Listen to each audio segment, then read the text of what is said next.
Well, hello. Today I want to talk about, does alcohol affect your ability to lose weight? Is there any interference there? So I want to talk about alcohol and metabolism, a number of common drinks, how much alcohol is actually in them, how much calories are in those common drinks, and just some of the concerns that we would have with your drinking alcohol, particularly as we go into this festive time of year. During this time of year, we have a tendency to just let it all hang out. We want to eat more and drink more. So let's get going. Then when I say alcohol, I am talking about alcohol in any beverage. That's beer, wine, and definitely the hard liquors, and even wine coolers. Now, alcohol affects your cells in your body. It's like a lipid solvent. Lipid is fat, solvent, the medium in which the fat is dissolved. Alcohol has the ability to dissolve lipid out of the cell membranes, causing alcohol to penetrate the cells rapidly. Now, most alcohols are toxic, and it depends on the type of alcohol that you're drinking. For example, beer is about 4 to 6% alcohol.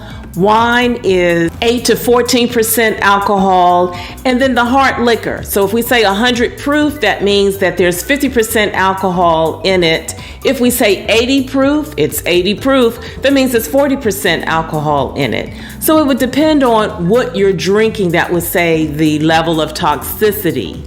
Now, we have guidelines for alcohol, and they say, drink in moderation, and I always say, okay, that's not relevant, because what's moderate to you may not be moderate to me. So they've come out with some specific guidelines, and they're basically saying no more than 2 drinks of alcohol per day is recommended. Now, that would definitely depend on your genetic makeup, your weight, your age, male, female. So there are some variables there on how much is okay for you. Some can do with 2 drinks per day, but some they can barely do with 1 drink per day. And with others, no alcohol is what should be recommended. That would be my recommendation. So here, the guidelines for drinking alcohol: 3 to 4 ounces of wine, no more than 10 ounces if it's a wine cooler, 12 ounces of beer, and 1 ounce of hard liquor, and this is every day. Now, alcohol and metabolism.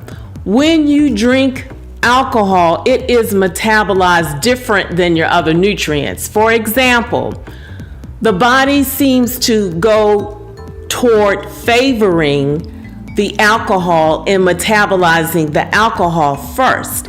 So this will delay your metabolism. So this would slow down your metabolism. So if you're eating anything that's fat, the alcohol is going to focus on what they can more easily take care of first, which is the alcohol and the sugar that's in the alcohol. Trying to lose weight, the last thing we want is something that's going to slow down our metabolism. We want something that's going to speed up our metabolism.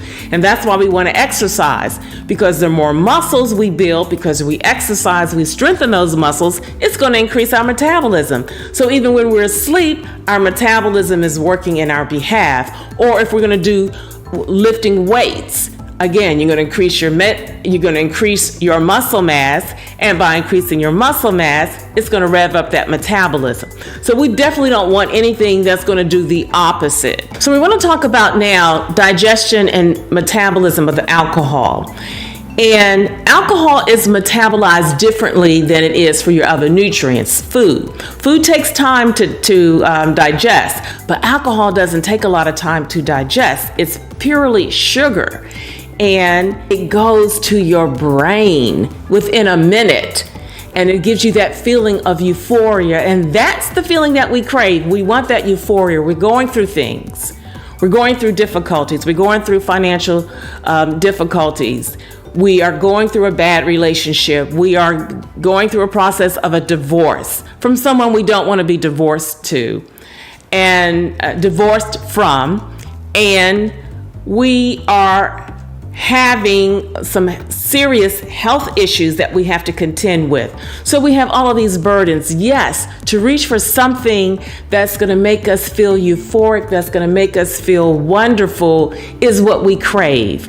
And so now, if you want to, going back to, because alcohol is absorbed very quickly, it's metabolized differently than food. To slow it down, it's recommended that you eat some snack foods, like something with carbohydrate in it. And that's why a lot of times you may see someone snacking on, something like a Cheez-Its or pretzels or something like that. Also, a lot of times people snack on nuts. A lot of times people snack on nuts. Well, nuts are salty, and that may encourage you to want to drink more of the alcohol to quench your thirst, whereas you should reach for water to quench your thirst versus the alcohol, but it may not be like that. But getting and focusing on weight loss, yes, alcohol can negatively affect your ability to lose weight because the alcohol itself does not bring nutritive value, and depending on what you're drinking. And of course, if you're wine, you may get a little nutritive value from the grapes. But overall, you don't get a lot of nutritive value. You get a lot of what we call empty calories. And 1 gram of alcohol gives you 7 calories. 1 gram of a carbohydrate gives you 4 calories. 1 gram of a protein gives you 4 calories. So if you're drinking alcohol, particularly if you're really boozing it up, you're taking in a lot of calories because you're taking in almost twice as many calories per gram than you are for a protein choice or a carbohydrate choice. So brief on some of the calories and some of the common alcohol choices out there. 1.5 ounce shot of liquor is about 97 calories. A 50 ounce wine is 120 to 125 calories. Now that's not a whole lot, but it's not calorie free. 12 ounce beer is about 150 calories. And a mixed cocktail, like a pina colada, would be almost up to as much as 500 calories. 4 ounce margarita, 168 calories, and a cream liquor, about 153 calories. We have 27.9 million in the United States who are diagnosed with an alcohol use disorder. They drink too much. And this is not an isolated case if we have millions of people who are suffering from the overuse of alcohol. But getting back into alcohol and weight loss, so you've got the empty calories, you've got more calories if you're drinking the alcohol, plus it slows down your metabolism, which we've already discussed, which is not what we want when we're trying to lose weight. And alcohol may encourage you to reach for more comfort foods. And I did a segment on comfort foods. You just check out my website, you check out my YouTube channel, Das at Das Cafe Good Living. But your comfort foods are not celery sticks. Your comfort foods are not alfalfa sprouts. Comfort foods, macaroni and cheese. Comfort foods, potato chips. Other types of chips like that. Cake, cookies. These are the things that are high in calories, high in carbohydrates, high in sugar, high in fat. Those are the types of foods that we crave. So alcohol may encourage you to crave those types of foods. So you're drinking the alcohol, plus you're eating more of those comfort foods. That could be a problem. Overall, interrupting or making it more difficult for you to stay on your weight loss journey. Alcohol can't do is it doesn't pay your bills if you're having financial difficulties and you're reaching for alcohol to soothe your soul.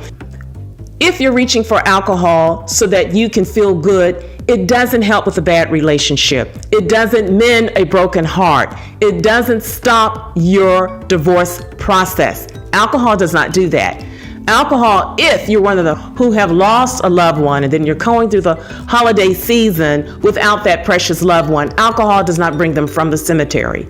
So those are the things that alcohol can't do. Yes, you may feel good for a short period, but it doesn't take care of those challenges. There are other ways that we have to deal with some of life's difficulties. Reach out to trusted friends. You may want to, and I'll have it in the description, but dial 988 if you're really feeling serious, particularly going through the holidays and you're feeling really out of control.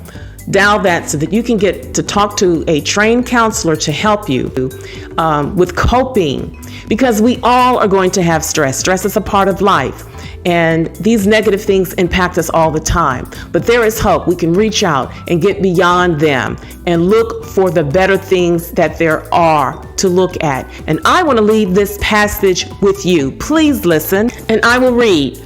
Prayer is the answer to every problem in life. It puts us in tune with divine wisdom, which knows how to adjust everything perfectly. So often we do not pray in certain situations because from our standpoint, the outlook is hopeless. But nothing is impossible with God. Nothing is so entangled that it cannot be remedied. No human relationship is too strained for God to bring about reconciliation and understanding. No habit so deep-rooted that it cannot be overcome. No one is so weak that he cannot be strong. No one is so ill that he cannot be healed. No mind is so dull that it cannot be made brilliant. Whatever we need, if we trust God, he will supply it. If anything is causing worry or anxiety, let us stop rehearsing the difficulty and trust God for healing, for love, and power. Alcohol can't do that, but God can. That's the message I want to leave with you. So yes, alcohol can negatively impact your weight loss journey, making it maybe a little bit more difficult. So I want you to consider that. Well, I'm Das. I'm out. Happy holidays, and I'll see you next show.